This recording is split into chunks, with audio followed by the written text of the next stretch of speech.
Once again, welcome to Main Plug TV, and I'm Sami Wasilwa. Today we are going to discuss about different aspects of politics, and today with my guests here, we are going to discuss about general responsibility, performance, and limits of a cabinet secretary. Today in the studio I have my co-host who is going to introduce himself together with my guest. My name is Isaac Mumo, and hope you will enjoy the show. Welcome. My name is Cole Evans. Looking forward to enjoy the show. Cole Evans, welcome again to Main Plug TV. I think you're enjoying the environment. Yeah, I am. Mumo. Yes. It is the first time we are meeting on the same table. How do you feel being here for the first time? Okay, I'm very happy today for having you as my co-host. I know having Evans will tremendous things will happen. Of course, today we are going to discuss about general responsibilities, performance, and limits of a cabinet secretary. And in Kenya, currently we are experiencing rankles between the CSs and the president, deputy president. We have publicly seen different cabinet secretaries disagreeing with the deputy president, the president, and it has now posed a question to most of the Kenyans that how is this government going to operate. Just to start with you, Evans, how to rate the performance of the cabinet secretary as at now? In a scale of 1 to 10 or in terms of percentage? Of course, in a scale of 1 to 10. I'll give them 3. Why do you think that they deserve 3%? Maybe 3 out of 10. Like most of them, we've not seen cabinet secretaries who are doing their duties very well. Mm-hmm. Most of them have scandals, like I can mention them. Mm-hmm. It is chaos, it is violence now and then, but performance is still poor. One of the reasons why people are suffering in this country is from cabinet secretaries. They are the people that work directly for the president. You don't expect William Samoei Ruto to come to the ground and do a number of things. His main role is just overall supervision, but now he is having his hands and legs in terms of those individuals who are going to help him in duties. But when you hear down criers crying, it means that the people that he is sending to deliver some services are not doing that very well. A good example is Owalo. Mm-hmm. Owalo comes from my county, but he's moving everywhere, traveling now and then. Mm-hmm. But he's distributing unga and other things. But this is a guy who is in the position of ICT. He promised Wi-Fi everywhere and to digitalize a number of things. But we've had issues with the Sudan hackers and a number of things. So they are running from their own roles to start playing some political games where they give people food or other things. Of course, that is just a glimpse of what we are going to dig deeply into. So, to just start with the Momo, comparing the current cabinet with the former cabinet of comparing the Kenya Kwanza government with the Jubilee government, how do you see the current cabinet? On my opinion, I do think that the Jubilee government really did a tremendous work as compared to this KK government. Mm-hmm. If you just check the Kenya Kwanza government, CSS, and the previous government, you find that the Jubilee government had vibrant and good individuals who could represent the government well, unlike these of today. Mm-hmm. Of course, now let's look at the responsibilities of the cabinet secretaries. Maybe to just start with you, Evans, do you know some of the responsibilities of the cabinet secretaries in Kenya? Yeah, each and every cabinet secretary is given mandate to run a specific docket. So for example, you can be given to run education, which is a complex thing because you are going to do it, and we have school everywhere in the country. So you need to come up with a team in your office to ensure that educational reforms, money, everything in your docket, education is working. You get that?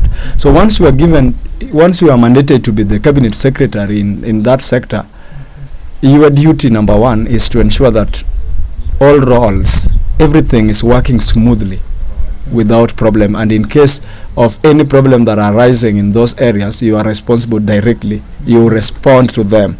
So you are somewhere managing different things, bringing good reforms, you do every duty that is there to ensure that things are going on properly and people are satisfied by the result from your docket. So for example, when you are when you are in charge of security, cabinet secretary in charge of security or ICT, interior, your role is that we are having a peaceful country. So government will ask you question. In case of attack, we need to get press from you, we need to see the preparation, and people need to be assured that you are able to maintain their security. A good example is during coronavirus, you remember what Kagwe was doing now and then. Of course. He was giving people information and doing everything. Uhuru Kenyatta was not in limelight about corona because someone is in health, and their duty is to ensure that people are given direction, and he's having experts and giving people information, doing everything that they can so that the given sector works properly. But what about let's now look at this topic in a different perspective. So when you look at these cabinet secretaries, most of them, they are just political appointees, and sometimes they are not up to their level. They don't perform up to their level because some of them, they don't have the needed skills in that field. Maybe could that be one of the problems, or could that be one of the issues that is affecting the performance of these CSS? I do think the political appointees, the issue of political appointees obviously messes up the soup, simply because in most cases you find that the person nominated for a certain political position is not competent enough. So, but simply because he or she was a loyalist to the boss, now he is given the position, and I don't think it will happen near to come in the next new future, simply because, like for the new government, they have noticed some wickedness that some of these appointees are doing, and therefore with time I do think that the new government to come will have a good way of selecting these appointees. But you know we are bound by the constitution, Evans. Yeah, we are bound by constitution, but constitution does not actually outline that this person and this person. They say whoever fits. So most politicians qualify by merit because they have degree. So constitution will say that this person who is holding this position must qualify on this and this and this. But now we have experts in given area. You can have a degree in agriculture, but there is an expert who have been thinking about that, doing that through and through, so he should be given. There is something we call meritocracy. Whoever merits much should be given that docket to run. So the problem that we are doing is that we are picking people who are politically oriented. They go there with mentality. They want to please people. They want to steal. They want to do such kind of things so that they gain some political glory. But that is where the president will fail, because he picked all political animals. Political animals are not experts to deliver. That is why in Nairobi the other time when Mike Sonko was impeached from governor, someone who is not a politician was brought. Someone who was from the army or navy. Of course. Yeah, but you saw what that guy did. Those are the minds, and those are the individual who runs any country, because politicians cannot. They lie, they speak a lot, but they don't do anything. So what Kibaki did was that he brought in experts from different fields. A renowned engineer is taken to roads. Someone who is specialist in matters IT is given that docket. So he was picking people using meritocracy, not rewarding politicians. That is the only way that you can work. But if you look currently in cabinet secretaries, Ruto completely rewarded his loyalist. So you look what Uhuru did. You gave him a question to compare the two of them. Like we can have two people, like you know Matiang'i very well. Of course. He was not interested in politics, and you know someone like Magoha. Yes. Those were specialists in those areas. That is why they did their duties with vigor and tenacity, without fear or favor. And you saw sharp reforms in education that everyone could see. But now when other people who are politically oriented are coming in, and people actually are talking that why is it that when Machogu, who is the education secretary, comes into that docket and Kisses are now passing because they are politicians, and politicians do a number of things. Actually, these are just allegations, but to some extent they make sense, because someone said that for the first time Kisii University is the leading university with first year's admission. And they are thinking, and to some extent I agree with them, because when Machogu has some influence in that docket, and if he says that give money to Kisii, what does that mean to the people of Kisii? The business is going to boost. So one day he might come when he wants a position, a governor or whatever, and say that I did for you this. But they normally say charity begins at home, so maybe he has just started from home so that he extends it.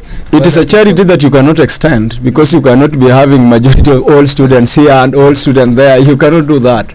So they are politicians, but specialists, their main interest are in quality of something, quality of service, not favoring one person or whatever, because they are experts. The guy is not an expert, like we know their profiles. So is that guy, he's called Mr. Is he a specialist in education? If we can discuss that. No. Then why is he given that mandate? And we have serious academicians who know much and think about education. So to me, who should we blame, the constitution or should we blame the government now to move? Because when you look at the constitution, openly now supports it, because when we say the winner takes it all, so the president has all the powers to appoint those people who helped him maybe to clinch the seat. So sometimes I don't think sometimes maybe in my opinion, we might now look at how maybe making reforms with the constitution, or maybe to Mumo. What do you think we can do now? I do think the boss is responsible, not the constitution. Why should he? But now the constitution is now the basic structure doctrine. You know, the foundation of everything is the constitution, and now that they play their role within the constitution. Yes, but then there are here outside, if it is the Minister of Education, there are, as Evan has put it, there are so many good academicians here outside. Why should you go for a person who's not a specialist? That is it. Maybe a point from you. Yeah, just to add on that, actually they do go to another process that they are interviewed in the parliament. So what we should do, we should just work on our morality. Our politicians are so much sycophant. Do you think maybe making reforms with the constitution can help maybe to remove those doubts from the people? Will not help. The problem is, once you are in government or in opposition, those people actually, they play party politics when they're choosing coalition politics, when they're choosing these people. So someone who is incompetent or not a specialist in that area is shortlisted by the president. They pass through the interview in the parliament. During that interview, if we have good leaders, they should say that we are declining this person. But you will find that the entire coalition, after talking to the president, will give this person opportunity to go ahead and be in that position. So it is from the immorality of our politicians. They are so much sycophant. Their level of sycophants is out of this world. So it is just bad manners. Of course, yes. If you are given a certain job by your boss, and you must submit some reports of how you have been doing your work, automatically, if you are doing wrong, if you are performing negatively, the boss might fire you. If you are doing better, the boss will reinstate you. So I do think it really affects one's job. To you, Scholar. The problem that we are having is that this boss is also targeting something.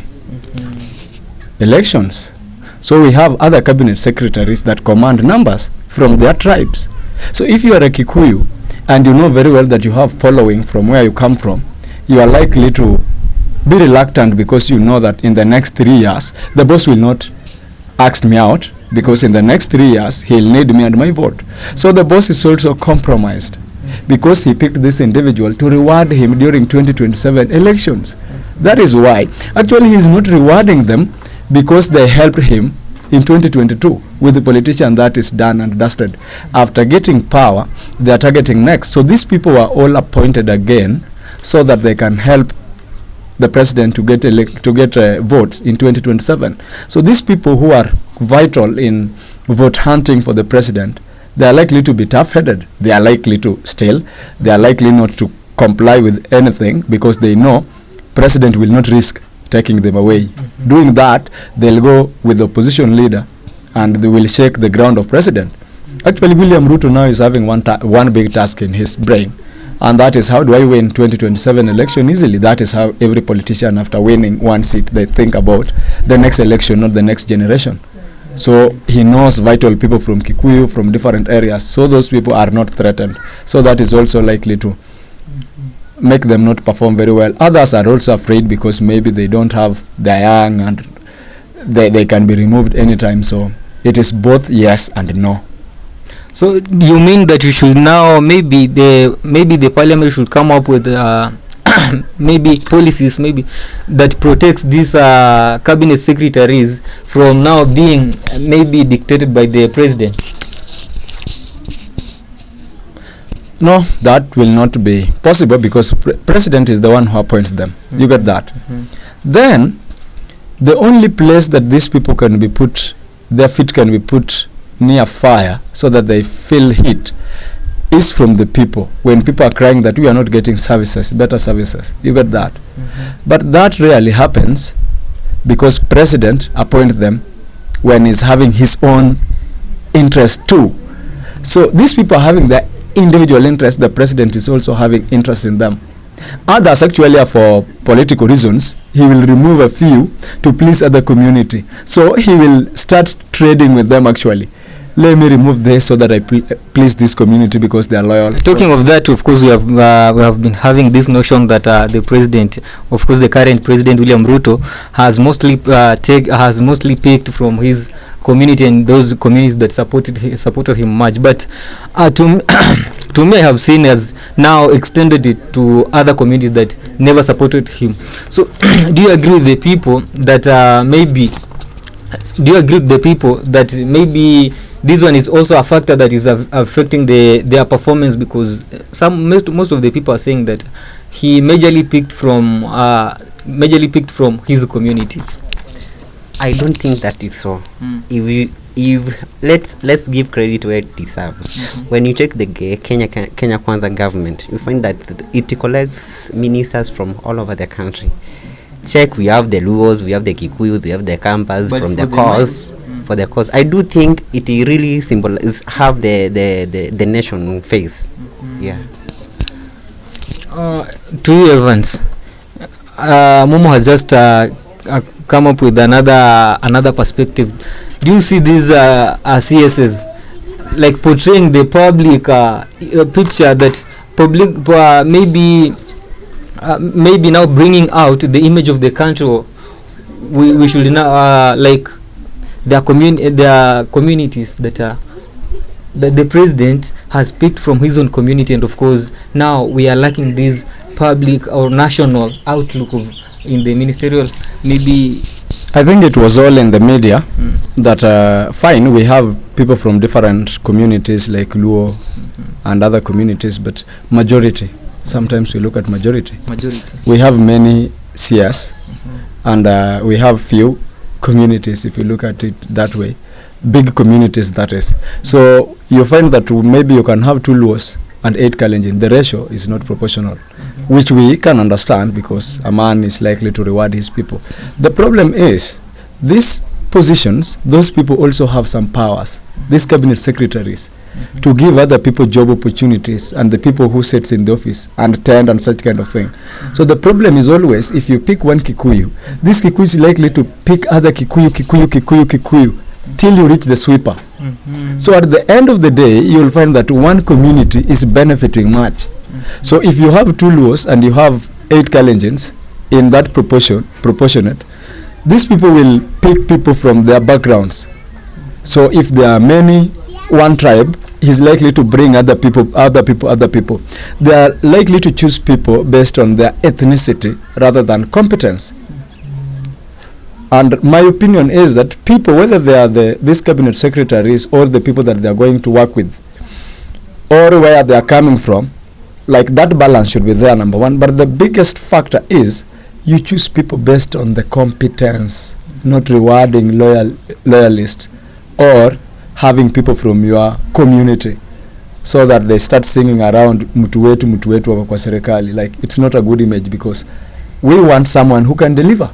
But of course, talking of that, when you look at the whole process, they are vetted in the parliament, and of course it is the parliament that passes in everything for them to be now selected by the president. Yes, that is the truth. But now this is how you should be looking at our parliament. Don't look at those individuals like rational individuals who can think. They think with the group mentality. So if you have numbers, you'll do what the boss wants. The English say that he who pays for the piper calls for the tune. In this case, William Ruto pays for the piper. He will call for any tune that he wants. So the parliament is just there because they have numbers to do whatever they want. So the parliament actually is is doing a lot of mistakes than a very small child in this country, because they are not thinking. They are just sycophants of whoever is their leader. And of course, Momo, now this notion of the winner takes it all, is it also affecting this government? Yes, to some extent. But then I think the constitution now should be reformed to have these particular. That is what I earlier said. Yes, I do think that the constitution should be changed, at least to cap that whatever. Yeah. To you, Evans, do you think that maybe you should now go back to the constitution? Yes, using the whatever we are discussing about. Do you think that everyone who supported Azimio coalition, there was no one who was outstanding in his performance that should be appointed to work in Ruto's government? Of course, there were some guys who are intellectually acute, but the winner takes it all is that Ruto will come with his guys, whether they are competent or whatever. But actually, our process, what we should be thinking like patriots or citizens of this country is not who is given this or the other. We should be thinking like, we want someone who can deliver these services because we are paying taxes. We want someone who is competent to deliver services. So whether from Azimio or anyone competent should be appointed. So in the winner take it all, someone will come with his guys. Those guys cannot allow him to pick someone who is better from the opposition side. So I think we should reform. We should reform. Yes. Of course. Now let's look at the public sentiments made by different cabinet secretaries in Kenya. Of course, now just recently Moses Kuria was everywhere now attacking the deputy president. Do you think that that is right for a cabinet secretary, in fact the incumbent cabinet secretary? I don't think it is necessary. The cabinet secretary represents the president, the executive. If a CS goes mouthing, of course it defines the kind of government that we have. Yes. Do you have Evans? Maybe when you look at public sentiments made by different cabinet secretaries, currently we are now Moses Kuria is everywhere now attacking the deputy president, and the deputy president has not even spared him. Has also come out clearly saying that this is my servant, this is our servant, and of course we should not now quarrel. Fine, we have something that many people don't know in this country. It's called the curse of deputy president. For those people who read history and know much about those things, we used to have vice president before it became to deputy president. So the president had the power to fire the vice and pick someone else. You got that. That is how people like Mudavadi and others served. So it was not being given a lot of respect, because it was a position that most people held, and you could hold it today, tomorrow someone else picked it. So many people don't actually value the deputy president position, though it is a very powerful position. Number one. Number two, we are having a problem in this country with our leaders because they are reckless in their mouths. Even if you are in opposition, you should not just speak mean words to the president. There is a way that you can criticize someone other than just throwing abuses. So Moses Kuria is known for, he rose to power actually because of reckless words. So when Kikuyu wanted someone who could abuse Raila in the best possible way, Moses Kuria found himself in that position because he knew Raila took him to school. When he went back home, he had the courage to abuse him, so Kikuyus started loving him. He's one of the MP who is highly followed because of his recklessness. In politics, this is what you do. You measure on something that works for you. So trending and abuses works for Moses Kuria. It's a bad thing to abuse or speak the reckless words that he's saying, but it is working for him and you don't expect him to stop soon. But of course he's now the cabinet secretary who is now a public servant, who we should not expect someone like holding a position like that one now shouting everywhere, talking about different things, of course attacking the deputy president, and who is his boss, and he can fire him anytime. So I don't think, or I don't find it hard for the deputy president maybe to now still going everywhere now attacking themselves. What do you think is the best way for the deputy president maybe to come in terms with Moses Kuria? I have a question, even not to answer that, to Evans. Do you think that how Moses Kuria is talking, is communicating, is building his political future? Yeah, definitely. That is what is going to happen, because actually that is now a different issue. It's not even Kenya issue. It's amount Kenya politics. Is what they're doing.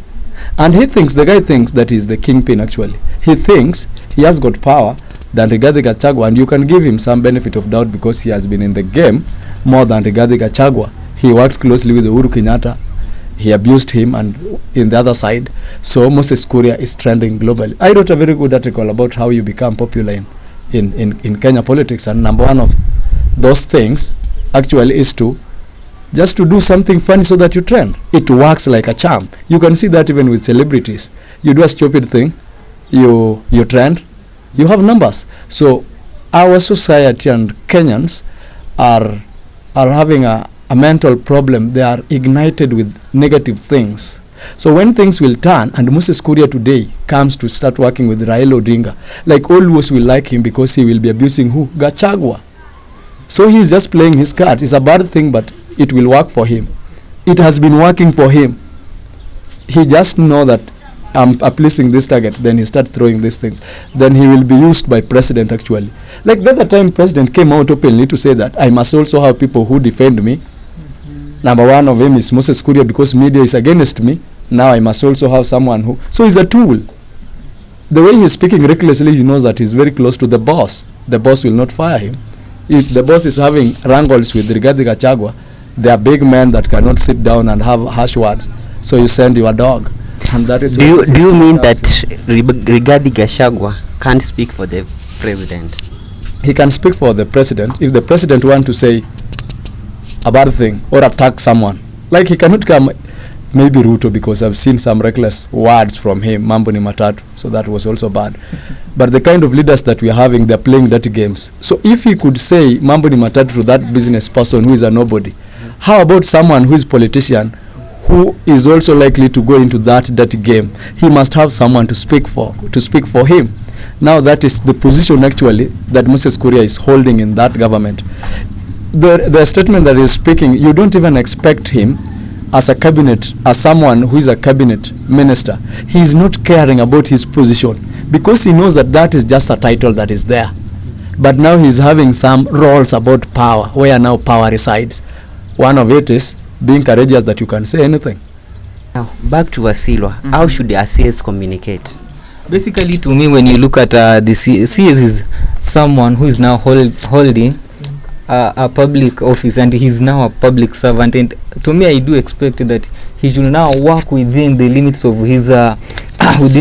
of his position of work, because when you now bring in politics, when a whole CS brings in politics, now it looks like this person is now playing the interest of someone else, who is not now playing the interest of the people who he is needed to serve. So to me, I need to see the CS is now focusing majorly on now maybe implementing the policies of the government, maybe now maybe now launching new projects, now talking about development, not about maybe the politics that is going on in the country. Politics you need to leave to the politician.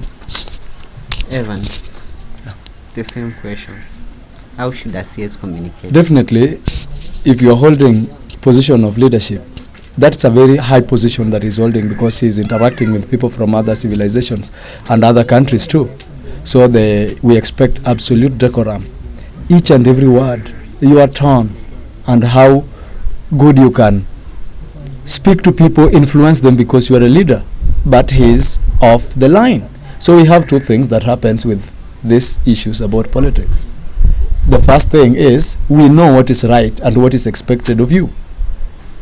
Another thing is, other people do things to gain either fame, money, or positions. So they are playing cards, which is bad. Of course, now I beg now we end this topic to we end as it as at now, so that when we come the next time, maybe pick it from where we have just left. We will be having these sessions maybe twice a week, so that maybe enlighten the society about different current affairs, maybe in politics and across every field in our country. Because make sure you subscribe, you follow, you comment on our all social media platform at Mainplug TV. I've been Samuel Silva with Scholar Evans and Isaac Momo.